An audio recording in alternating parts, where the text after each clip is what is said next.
From the News Channel 5 Network, this is Inside Politics.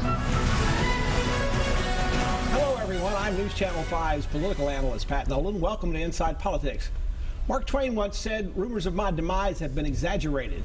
In terms of 2014 politics, is that true this year of the Tea Party movement, particularly in light of the shocking defeat last week in the primary by House Majority Leader Eric Cantor? We're going to talk about that today on Inside Politics with our guest. Right next to me is Bill Phillips, a longtime Republican activist and consultant. Next to him is Dr. Bruce Oppenheimer, political science professor at Vanderbilt. And next to Bruce is conservative commentator Steve Gill. Gentlemen, thank you all for coming in and being on the show. Thank you. Pleasure.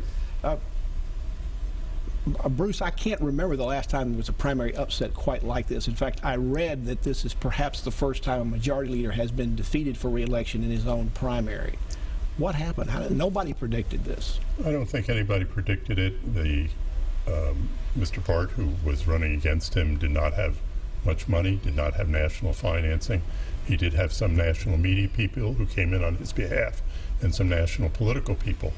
But I think there are probably 101 explanations as to why Cantor lost, ranging from he ignored his district, he didn't take his opponent seriously, he took a too moderate position on immigration. You can go down the list, and you know, maybe they're all a bit true, but I don't think anybody's honed in on one, and I think people will use whatever they want as an explanation to further whatever agendas they have. Steve, this guy was likely to be the next Speaker of the House after John Boehner retired. At least that was the word in Washington.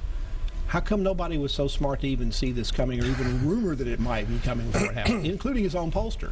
All politics is local, and I think pollsters all over the map were missing this one big. I mean, they were calling this a 30, 40-point win for Cantor. He ended up losing by 11. That's a big loss. But it is all local, and I'm not sure that we can really extrapolate too much from what happened in this particular race to the Tea Party impact nationally, or even the Tea Party impact in other places. I think Bruce is exactly right. You had Laura Ingraham, nationally syndicated talk host. You had Mark Levin. You had some other national figures that came in. And in a race that only had about 75,000 voters, I say only, but that's still a relatively small number, that kind of movement of national figures can sometimes trump pretty poorly run campaign. I mean, Cantor spent $5 million, but he spent $125,000 of it at a steakhouse one night. And that's almost as much money as his opponent spent in the whole campaign. That's right. I think his budget was around $200,000.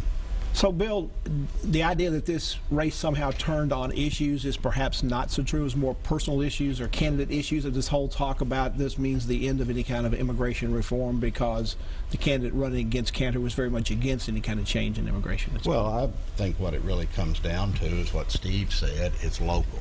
Guy Vanderjack was a big leader in the House of Representatives in the 80s and 90s, and he looked up on his primary one night and he carried his hometown by 12 votes because he got too big, too involved in Washington, wasn't at home when he needed to be.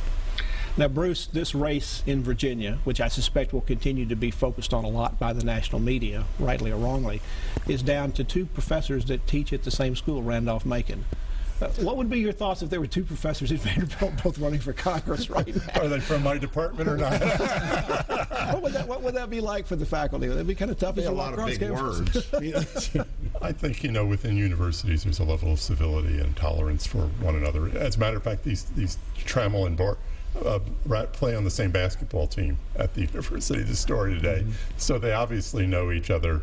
My sense is that they'll, you know, that within a university community, people will be fairly respectful. Now, that doesn't mean that people will be respectful out in the hustings within that district, which is not just the suburbs of Richmond, but has a lot of rural areas in Virginia. So, Steve, both these candidates are going to get a lot of national press, kind of whether they want it or not. I suspect that means the two parties will come in and say, gee, we'd like to send you guys to a quick candidate school. Is that likely to happen? And do they want to go to candidate school? There's going to be a lot of remedial up-training, I think, for both of them. I think the advantage, obviously, for Bart is that this is a Republican district. It's overwhelmingly elected Cantor for a long time. As Bruce mentioned, it's a rural district. The Democrat is a left-leaning sociology professor. I don't think that's going to particularly play well in the district. So I think this will get a lot of national attention now until the next big story pops and there's another better political story to cover.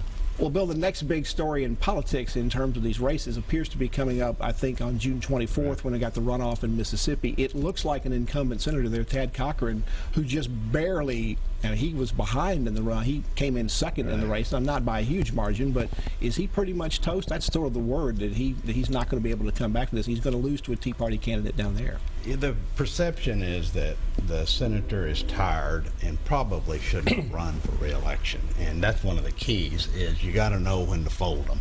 And this could well be that we love Thad Cochran, but it's time for some new blood, and it's Mississippi. Well, now, Bruce, does this mean when we talk about a resurgence, perhaps, of the Tea Party, that it's been probably too early to say? Because early in the year they were losing a lot of these races, and people were saying, well, the establishment's come back, the Tea Party is dying, you can start to put the dirt on them. But is that exaggerated as well? Is the Tea Party still likely to be a national force, or more likely to be more statewide or even regional or congressional? I think at the local congressional district there's less concern with trying to defeat Tea Party candidates by the Republican establishment. I think there's much more concern by the national Republican establishment and the business community to make sure that you don't get Tea Party candidates who are unelectable running for the U.S. Senate, winning primaries. And I think that that's where the emphasis has been. And if you see most of the discussion, it hasn't focused this year on the Tea Party being dead at the House race level or at state legislative level. Well, it's always been focused on how are they doing Senate races? Have they recruited good candidates? And and the big story, if Eric Cantor had not lost the other night, would have been Lindsey Graham winning without a runoff in South Carolina. And he's been under pressure since he's been in the Senate from people who are to the right of him in South Carolina. Steve, you played sports at UT. Politics can be like sports sometimes. When somebody wins a game, then suddenly like the upset bug gets out there. Is that something you're going to see a lot of the conservative candidates across the country trying to say? And you're already seeing it some here in Tennessee. We'll talk about that later. We're going to be the next one to bring down an Eric Cantor. Is this actually working out there in the base? Is it stirring people up that before we're saying, well, they really don't have a chance? Well, I think it certainly energizes that Tea Party base. I think the problem, though, whenever we talk about the Tea Party, is that it's tribal. It's like in the Old West when they would refer to Indians. Well, there's Cheyenne, there's Sioux, there's Cherokee, there's different tribes. All the Tea Party is not some sort of a same thing, both locally as well as nationally. So when people refer to the Tea Party, I think they sometimes make a mistake. The big Tea Party national organizations didn't get involved in the Virginia race at all. In fact, they've kind of been called out on that, which may help in some other races because now they may feel compelled to get a little bit more involved in the McDaniel race in Mississippi, maybe in the Joe Carr race here in Tennessee. What you saw in South Carolina is you can't beat somebody with nobody. And ultimately, there were a bunch of nobodies running against Lindsey Graham. If Trey Gowdy, the congressman in South Carolina, had run against him, I think we would have seen the same result in South Carolina that we just saw in Virginia. Let's take a break. We're talking Republican politics in the wake of some of the things that happened in the primary this week, including the upset of Majority Leader Eric Cantor. Back to continue our conversation with our panel after this break.